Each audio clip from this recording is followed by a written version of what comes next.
हाँ तो दोस्तों, हैरानवा इंडस्ट्रीज के क्वार्टर 4 के नंबर्स आ चुके हैं, तो उसी के बारे में हम इस वीडियो में बात करेंगे और जानेंगे कि आपको हैरानवा इंडस्ट्रीज के अंदर इन्वेस्ट करना चाहिए या नहीं। चलिए शुरू करते हैं।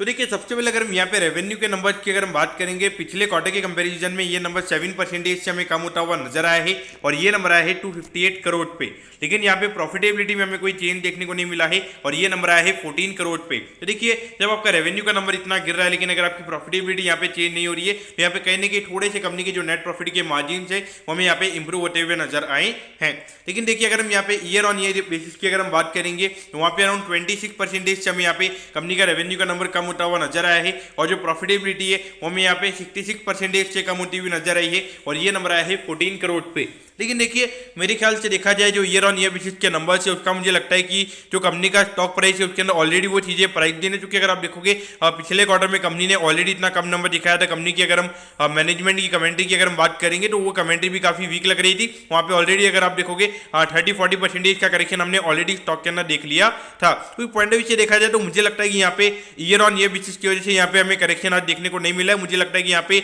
जो क्वार्टरली बेसिस पे कंपनी का जो और रेवेन्यू का नंबर हमें गिरता हुआ नजर आया है वो मार्केट को यहाँ पे मुझे लगता है कि कहीं ना कहीं नेगेटिव लगा, क्योंकि मार्केट को लग रहा होगा कि यहाँ पे हमें थोड़ी रिकवरी आती हुई नजर आएगी, लेकिन यहाँ पे कोई भी हमें रिकवरी के साइन कंपनी के नंबर्स के अंदर देखने को नहीं मिलते हैं।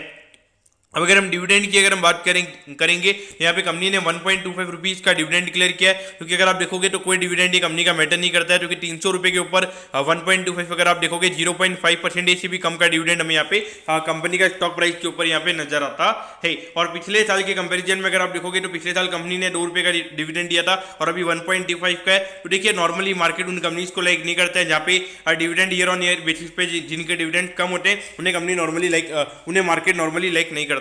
है। और वहाँ पे नॉर्मली ये जो कंपनीज होती है ये एक लोअर वैल्यूएशन पे ही ट्रेड होती है। तो देखिए, अगर आप देखोगे जो पिछले क्वार्टर की कंपनी के नंबर्स आए थे वहाँ पे कंपनी का लो का लगभग 265 के लगभग कंपनी का लो बना था और अगर आप देखोगे अभी रिसेंटली अराउंड 370 के लगभग ये कंपनी हमें जाती हुई नजर आई थी। तो उस पॉइंट ऑफ व्यू से अगर आप देखोगे तो नीचे के लेवल से काफी अच्छी रिकवरी आई थी, लेकिन आज अगर आप देखोगे लगभग 4-5% ये स्टॉक हमें गिरता हुआ नजर आए। तो यहाँ पर आपको क्या करना चाहिए? तो देखिए, यहाँ पर ये जो कंपनी है इनकी अर्निंग्स को आप एस्टिमेट नहीं कर पाओगे, लेकिन देखिए मुझे ये लगता है कि यहाँ पे कहीं ना कहीं जो कंपनी का अर्निंग्स का जो बॉटम है वो यहाँ पे हमें बनता हुआ नजर आ रहा है, क्योंकि इससे ज़्यादा मुझे नहीं लगता कि कोई ज़्यादा हमें फॉल देखने को मिलेगा। हो सकता है कि यहाँ पे कंपनी की अर्निंग्स हमें कॉन्सोलिडेट होती हुई नजर आएगी, यानी कि जो भी कंपनी की अर्निंग्स आ रही है लगभग उसके लगभग ही कंपनी के प्रॉफिट के नंबर्स 1-2 क्वार्टर में हमें और आते हुए नजर आएंगे। लेकिन उसके बाद में जैसे एक 10 से 15% का रेवेन्यू का नंबर अगर कंपनी का बढ़ेगा तो वहाँ पे सीधा जो प्रॉफिटेबिलिटी है वो हमें 100% यहाँ पे बढ़ती हुई नजर आएगी, क्योंकि एक लोअर बेस के ऊपर यहाँ पे जब प्रॉफिटेबिलिटी बढ़ेगी तो वहाँ पे परसेंटेज वाइज काफी अच्छी हमें नंबर देखने को मिल सकते हैं। देखिए, अभी ये जो 14 करोड़ का नेट प्रॉफिट का नंबर आया है इसे अगर हम एनुअलाइज बेसिस का करते हैं, यानी कि उसके हिसाब से लगभग 50-60 करोड़ के लगभग का प्रॉफिट कंपनी का पूरे एनुअलाइज बेसिस पे आता है। तो उसके हिसाब से अगर आप देखोगे तो 20-21 के पी रेशियो पे ये कंपनी हमें ट्रेड होती हुई नजर आ रही है।